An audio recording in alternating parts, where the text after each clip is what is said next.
छोटा शेर का बच्चा एक कीड़े को देख रहा था। उस कीड़े को एक गिरगिट अपना भोजन बना लेता है। इस मासूम को बहुत अफसोस होता है। शेर का बच्चा चिल्लाकर गिरगिट को भगा देता है, लेकिन तभी चट्टानों ने आवाज आने लगती है। बच्चा यहाँ वहाँ देखने लगता है। पहाड़ों से बहुत सारे जानवर भागने हुए आ रहे थे। बच्चा घबरा जाता है और भागने लगता है। उन सभी जानवरों को जंगल के लकड़बग्घे भगा रहे थे। ये सारी चाल इन्हीं लकड़बाघों की ही थी। बच्चा एक छोटे पत्थर के सहारे छुप जाता है, लेकिन बच्चा बहुत डरा हुआ था। इस भगदड़ में वो दब सकता था। तभी वो भागकर एक सूखे पेड़ पर चढ़ जाता है, लेकिन ये पेड़ भी टूटने ही वाला था। तभी बच्चे ने देखा भगदड़ के बीच इसके पिता भागते हुए आ रहे थे। उसके पिता आ जाते हैं और कहते हैं, बेटे सिम्बा में आ गया, चिंता मत करो। लेकिन तभी पेड़ टूट जाता है। दोनों भगदड़ के बीच गिर जाते हैं, लेकिन बहादुर पिता अपने बेटे को कैसे भी भगदड़ से सुरक्षित जगह कर देता है और खुद उस भगदड़ की चपेट में आ जाता है। सिम्बा घबरा जाता है, लेकिन उसने देखा उसके बहादुर पिता पहाड़ पर ऊपर चढ़ रहे थे। ये देखकर सिम्बा की जान में जान आती है। उसके पिता पहाड़ के आखिरी छोर तक पहुंच गए थे। ऊपर उसका भाई खड़ा था। ये अपने भाई से मदद मांग रहा था, लेकिन इसका मतलबी भाई उसे पहाड़ से नीचे धक्का मार देता है। अपने पिता को नीचे गिरते देख सिम्बा जोर से अपने पिता को पुकारता है, लेकिन अफसोस, बेचारे सिम्बा ने अपने पिता को खो दिया था। ये नन्हा बच्चा अभी से अनाथ हो चुका था। वो अपने पिता के पास ही सो जाता है। तभी यहाँ सिम्बा का चाचा आता है। ये बच्चे को डराकर भगा देता है। बेचारा नादान बच्चा डरकर यहाँ से भाग जाता है और लकड़बग्घों से कहता है, मार डालो उसे। सारे लकड़बग्घे सिम्बा को पकड़ रहे थे, जिस वजह से सिम्बा पहाड़ से नीचे गिर जाता है। लकड़बग्घों को लगता है कि वो मर चुका होगा। वो यहाँ से चले जाते हैं और यहाँ वही बूढ़ा शेर अपनी चाल चलता है। सिम्बा के परिवार को धमकाकर खुद ही राजा बन जाता है और साथ में लकड़बग्घों को भी शामिल कर लेता है। लेकिन सिम्बा अभी जिंदा था। वो एक नजर अपनी गौरव भूमि को देखता है और यहाँ से चला जाता है। सिम्बा ने अपना घर परिवार सब छोड़ दिया था। इसीलिए कहते हैं कि पिता एक सूरज के समान होता है। अब सिम्बा की जिंदगी में केवल अंधेरा था। वो थक कर जमीन पर सो जाता है। तभी यहाँ कुछ गिद्ध आते। सभी गिद्ध सिम्बा को भोजन बनाने वाले थे, लेकिन तभी कोई सिम्बा की तरफ आ रहा था। वो एक जंगली स्वर था। स्वर सभी गिद्ध को भगा देता है। ये लोग सिम्बा को नहीं जानते थे, लेकिन नेवला उसे देखकर भाग जाता है। क्योंकि वो एक शेर का बच्चा था, सिम्बा को होश आता है। अब सिम्बा यहाँ से उदास होकर जा रहा था, लेकिन नेवला और स्वर सिम्बा के एक अच्छे मित्र बन जाते हैं। उसे हौसला देते हैं। कहते हैं, जिंदगी में हर कोई अपनों को खोता है। इस रीति को कोई बदल नहीं सकता और तुम तो एक बहादुर राजा के बेटे हो। ये सुनकर सिम्बा अच्छा महसूस करता है। वो दोनों उसे अपने जंगल लेकर जाते हैं, जो जंगल बेहद प्यारा था। सिम्बा को ये जंगल बहुत पसंद आता है। सभी जानवर सिम्बा को देख हैरान थी कि आखिर एक शेर का बच्चा हमारा दोस्त कैसे बन सकता है। लेकिन जो भी हो, सब मिलकर रहते हैं और साथ मिलकर भोजन करते हैं। धीरे धीरे सिम्बा अब बड़ा हो चुका था, जो बिल्कुल अपने पिता मुफासा की तरह दिख रहा था। और यहाँ पर सिम्बा के चाचा ने भौकाल मचा रखा था। लकड़बग्घों के साथ मिलकर जानवरों का शिकार कर रहा था। ये एक बेईमान और अपने भाई का हत्यारा था। इनको शिकार करते हुए एक पक्षी देख लेता है और सिम्बा का परिवार भूखा मर रहा था। इनको वो शेर शिकार नहीं करने देता था। तभी वही पक्षी सिम्बा के परिवार के पास आता है और इनको सारी बात बता देता है। लेकिन तभी यहाँ लकड़बग्घे आ जाते हैं, उसे पकड़ने लगते हैं। पक्षी यहाँ से भाग जाता है। सिम्बा का परिवार बेबस और लाचार था। ये लोग कुछ नहीं कर सकते थे, क्योंकि उस हरामी शेर ने इनके ऊपर दबाव बना रखा। अब सिम्बा की माँ कहती है, ये हमारी गौरव भूमि है, हमें इसकी हिफाजत करनी चाहिए। समय बहुत बलवान होता है। लेकिन नाला शेर से युद्ध करने को कहती है। तभी इनके पास लकड़बग्घा आता है और कहता है, महाराज तुमको बुला रहे हैं। सिम्बा की माँ उस बूढ़े शेर के पास जाती है। बूढ़ा शेर अपने शिकार को खा रहा था और कहता है, कौन सी योजना बना रहा है तुम्हारा डरपोक परिवार। सिम्बा की माँ कहती है, तुम हद से ज्यादा शिकार कर रहे हो। शेर कहता है, शिकार नहीं करेंगे तो भूखे मर जाएंगे। हमारा काम ही है किसी को मार कर अपनी भूख मिटाने। सिम्बा की माँ कहती है, इस तरह शिकार नहीं किया जाता जिस तरह तुम कर रहे हो। शेर कहता है, तुमने मुझे ठुकरा कर मुफासा को चुना था, अब तो वो डरपोक भी मर चुका है। सिम्बा की माँ कहती है, वो डरपोक नहीं, एक बहादुर और ताकतवर राजा थे। तभी शेर गुस्से से कहता है, आज के बाद पहले लकड़बग्घे भोजन खाएंगे और उसका बचा हुआ तुम और तुम्हारा परिवार खाएगा। सभी लकड़बग्घे खाने के लिए टूट पड़ते हैं और यहाँ सिम्बा को दिखाया जाता है, जो पूरी तरह से बदल चुका था। इसे अपने परिवार की याद तक नहीं आ रही थी। वो भूल गया था सब। लेकिन रात के समय सिम्बा अपने बहादुर पिता को याद करके बहुत उदास था। सिम्बा का बाल उड़कर एक नदी में गिरी जाता है। उस बाल को एक चिड़िया उठा लेती है और अपने घोंसले में ले जाती है, लेकिन दूसरी चिड़िया उस बाल को फेंक देती है। वो बाल बबूल के पेड़ पर गिरता है। जिराफ बबूल के पत्तों के साथ सिम्बा के बाल को भी खा लेता है। अब एक कीड़े को दिखाया जाता है, जो जिराफ के मल को ढकेल कर ले जा रहा था, लेकिन जिराफ का मल लुढ़क कर टूट जाता है और सिम्बा का बाल उड़कर दूर चला जाता है, जहाँ बहुत सारी चींटियां थी। एक चींटी बाल को उठाकर ले जाने लगती है। तभी एक बंदर चींटी के पास उस बाल को देख लेता है। बंदर ने पहचान लिया था कि ये सिम्बा का ही बाल है और सिम्बा अभी जिंदा है। ये संदेश एक खुशी का संदेश था। बंदर खुश था, क्योंकि इनका राजा फिर से गौरव भूमि पर राज करेगा। और यहाँ सिम्बा के दोस्त पर एक शेर हमला कर रहा था। इनके जंगल में एक शेर घुस चुका था। सिम्बा का दोस्त अपनी जान बचाकर भाग रहा था। वो शेर का शिकार होने ही वाला था। तभी सिम्बा उस शेर को दबोच लेता है। दोनों ही एक दूसरे से कम नहीं थे, लेकिन दूसरा शेर सिम्बा को दबोच लेता है। सिम्बा उसे नाला कह के पुकारता है। दोनों एक दूसरे को जानते थे। ये नाला सिम्बा की बचपन की दोस्त थी। नाला सिम्बा को जिंदा देखकर बहुत खुश होती है, क्योंकि नाला को सिम्बा मिल गया था और सिम्बा को उसका प्यार था। सिम्बा कहता है, नाला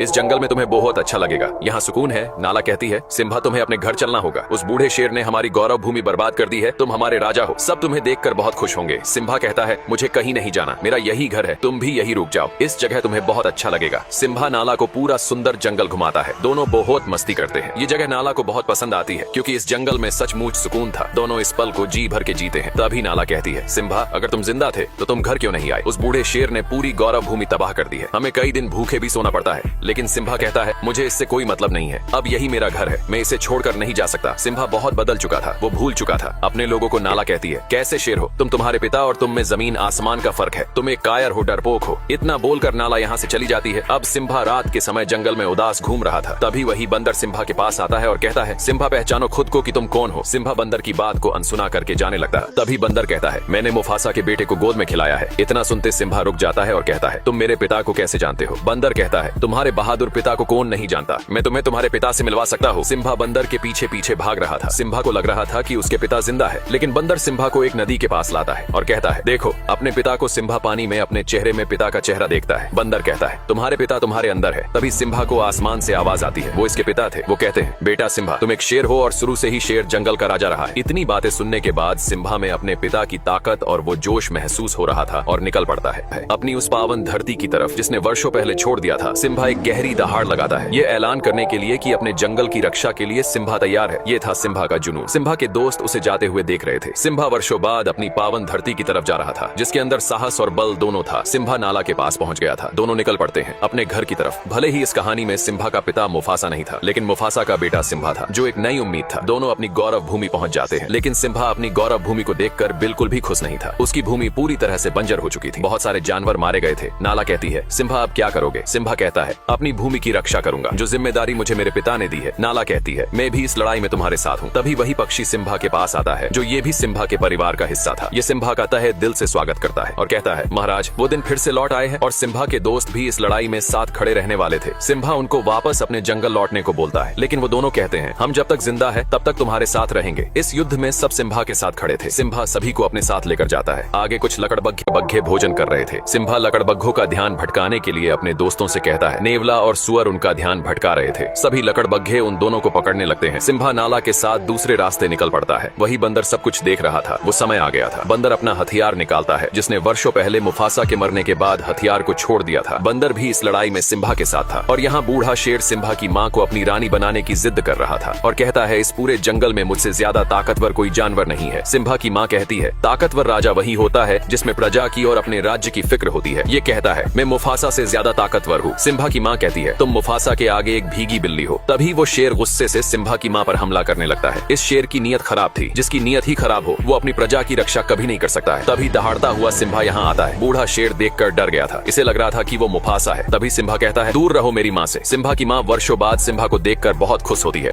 जो दिया वर्षों पहले बुझ गया था वो फिर एक नई रोशनी लेकर आया था। बूढ़ा शेर कहता है भतीजे तुझे जिंदा देखकर बहुत खुशी हुई। सिम्बा कहता है कोई एक वजह बताओ चाचा की तुम्हें जिंदा छोड़ दूं। बूढ़ा शेर कहता है ये मत भूलो तुम जंगल के राजा के सामने खड़े हो। तभी नाला कहती है अब से हमारा राजा सिम्बा है, उसके लिए हमें भले ही युद्ध ही क्यों न करना पड़े। सिम्बा का परिवार भी युद्ध के लिए तैयार था। सिम्बा कहता है हार मान लो चाचा। बूढ़ा शेर कहता है मैं नहीं चाहता कि मेरे हाथ हो, तुम सब मारे जाओ। तुम सब मेरा परिवार हो और क्या तुम सबको पता है तुम्हारे इस सिम्बा ने क्या किया है भतीजे। तुमने इनको बताया नहीं कि तुम अपने पिता मुफासा के हत्यारे हो। अपना गुनाह कबूल करो और बताओ सबको कि तुम्हारी वजह से हमारे महान राजा मारे गए। सिम्बा का पूरा परिवार सिम्बा को देख रहा था। तभी सिम्बा कहता है हाँ मेरी वजह से मारे गए थे मेरे पिता। तभी बूढ़ा शेर कहता है आखिर कर लिया कबूल हत्यारा है। ये अपने पिता का, इसी की वजह से आज महाराज हमारे बीच नहीं रहे। ये क्या राजा बनेगा जिसने अपने पिता को ही निगल लिया। बूढ़ा शेर सिम्बा की बातों को दबाता हुआ उसे पीछे लेकर जा रहा था। सिम्बा घबरा गया था और कहता है मैं राजा नहीं बनूंगा। तभी अब बूढ़ा शेर सिम्बा की बातों को दबाते हुए उसे पीछे लेकर जा रहा था और जोर से चिल्लाकर कहता है झुकाओ अपने सर को। तभी सिम्बा का पैर फिसल जाता है। सिम्बा चट्टान पर लटका हुआ था। यहाँ जोर की बिजली कड़कती है। ये वो आखिरी पल था जिसमें एक पापी का अंत तय था। बूढ़ा शेर कहता है ये नजारा मैंने वर्षों पहले देखा था, बिल्कुल तुम्हारी तरह ही मुफासा ने मेरी आंखों में देखा था। बूढ़ा शेर उछलकर सिम्बा के पंजों को दबा लेता है और कहता है एक राज की बात बताऊं भतीजे, तेरे बाप मुफासा को मैंने ही मारा था। इतनी बात सुनते ही सिम्बा अपने पिता के उस दुख भरे पल को याद करने लगता है। तभी सिम्बा जबड़े से उसके बाल पकड़कर ऊपर आ जाता है और चिल्लाकर कहता है कैसे भाई हो तुम, अपने सगे भाई की ही हत्या कर दी। बूढ़ा शेर कहता है ये झूठा बोल रहा है, इसकी बात मत सुनो। तभी सिम्बा की माँ कहती है तुमने मुफासा को नहीं मारा तो उनकी आंखों में कैसे देखा। बूढ़े शेर का अंतिम समय आ चुका था। तभी बूढ़ा शेर लकड़बग्घों से कहता है मार डालो सबको। सभी लकड़बग्घे सिम्बा के ऊपर टूट पड़ते हैं, लेकिन सिम्बा सभी लकड़बग्घों को जबड़े से दबाकर फेंक रहा था। नाला अपने परिवार को हमला करने को कहती है। सिम्बा का पूरा परिवार लकड़बग्घों पर टूट पड़ता है। ये था एक भीषण युद्ध जो सत्य और असत्य के बीच हो रहा था। सभी लकड़बग्घे सिम्बा को नोच रहे थे। नाला ये देखते हैं दौड़ पड़ती है। ये था नाला का अपने प्यार के प्रति लगाव और सिम्बा के दोनों दोस्त भी इस लड़ाई में शामिल थे।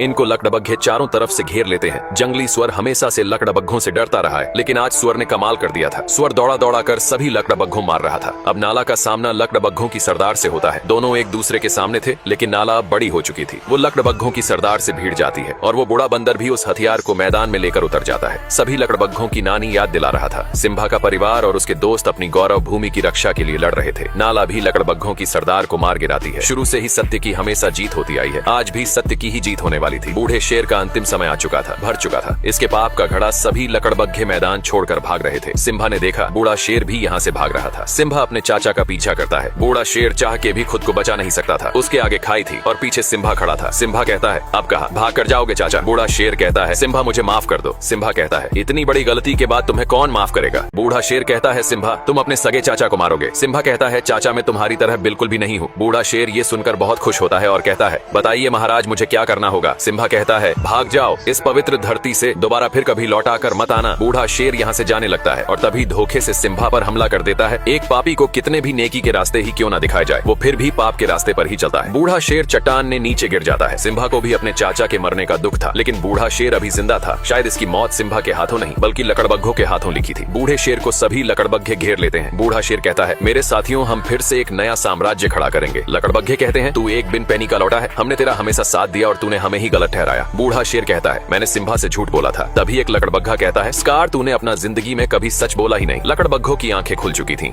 सभी लकड़बग्घे बूढ़े शेर पर टूट पड़ते हैं। ये था एक बुराई का अंत। इस लड़ाई में फिर से अच्छाई की ही जीत हुई थी। अब सिम्बा अपने परिवार से मिलता है। सिम्बा का परिवार फिर से एक जीती जागती जिंदगी जीने वाला था। सिम्बा उस बंदर से भी मिलता है जिसने सिम्बा को हौसला दिया, उसे उसकी पहचान बताई। आखिर एक सच्चा राजा वही होता है जिसमें अपने प्रजा और गौरव भूमि की फिक्र हो। ये सब सिम्बा के अंदर था। वो एक वीर सम्राट था, एक वीर योद्धा था और इस गौरव भूमि का एक राजा भी था। सिम्बा के राजा बनने से सभी जानवर बहुत खुश थे। जिस जिंदगी को डर कर जिया करते थे, अब उस जिंदगी को खुलकर जीने का समय आ गया था। सिम्बा और नाला के प्यार से एक प्यारा बच्चा हुआ। सिम्बा के बाद इस गौरव भूमि की रक्षा करने वाला सम्राट। ये स्टोरी यहीं पर समाप्त होती है। फिर से लौटेंगे ऐसी ही एक मुफासा की बचपन की स्टोरी लेकर।